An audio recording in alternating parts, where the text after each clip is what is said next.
प्यारे बच्चों, कैसे हैं आप सब।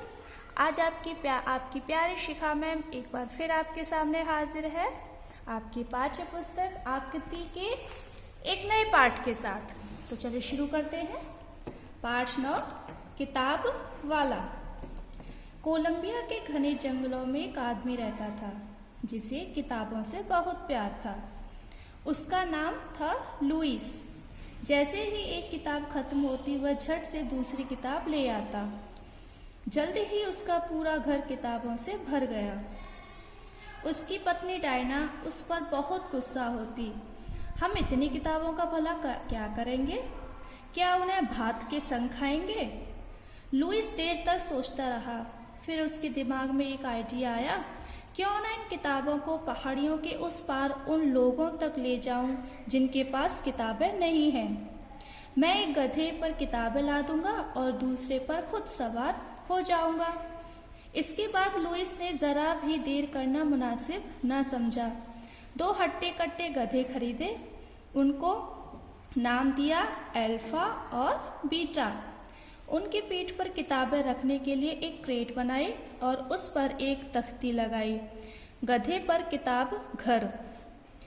अब हर हफ्ते लुइस अल्फा और बीटा दूर दराज पहाड़ियों पर स्थित बियावान गांव का दौरा करते। एक दफ़ा वे इल्टोरमेंटो नाम के गांव में गए। जब सूरज बहुत तपता तब लुइस और दोनों गधे किसी नाले के पास बैठकर सुस्ताने लगते। वे ठंडा पानी पीते। एक दिन पानी पीने के बाद बीटा ने आगे चलने से एकदम इनकार कर दिया। लुइस ने बार बार उसकी लगाम खींची पर वह अपनी जगह से टस से मस न हुआ। फिर लुइस ने उससे मिन्नतें की और कहा, देखो बच्चे हमारा इंतजार कर रहे होंगे। तब कहीं जाकर बीटा ने नाला पार किया। वे पहाड़ी तक पहुँचे। जब तक रास्ता एकदम सुनसान हो गया था। वहाँ केवल चिड़ियों की चहचहाट सुनाई दे रही थी। अचानक गुप्त अंधेरे में से एक डाकू सामने आ धमका। हमें जाने दो, बच्चे हमारे इंतजार में होंगे, लुइस ने प्रार्थना की। किताबें देखकर डाकू का पारा चढ़ गया। उसने एक किताब रख ली और फिर गुर्राकर कहा, याद रखो अगली बार मुझे चांदी चाहिए। इस तरह चलता फिरता किताब घर आगे बढ़ गया। पहाड़ियाँ पार की। कुछ देर में नीचे घर दिखाई देने लगे। इल टोरमेंटो के बच्चे लुइस से मिलने के लिए दौड़ पड़े। बच्चे किताबें चुनने से पहले लुइस बोला, आज मैं तुम्हारे लिए एक अनूठा उपहार लाया हूँ। किताबों के ढेर के पीछे से उसने मुखौटों का एक बंडल निकाला। मुखौटे छोटे जानवरों के थे। तुम अपने अपने मुखौटे पहनो, फिर मैं तुम्हें जानवरों की कहानी सुनाऊंगा। कहानी खत्म होने के बाद बच्चों ने अपनी अपनी पसंद की एक एक किताब चुनी और लुइस से विदा लेते हुए चल दिए, किताबों को अपने कलेजे से चिपकाए। लुइस, अल्फा और बीटा भी पहाड़ियाँ लांघते हुए घर की ओर चल दिए। रास्ते में आने वाले तमाम जंगल और नाले पार करते हुए घर पहुंचकर लुइस ने अपने भूखे गधे को चारा दिया और डायना ने अपने भूखे पति को भोजन।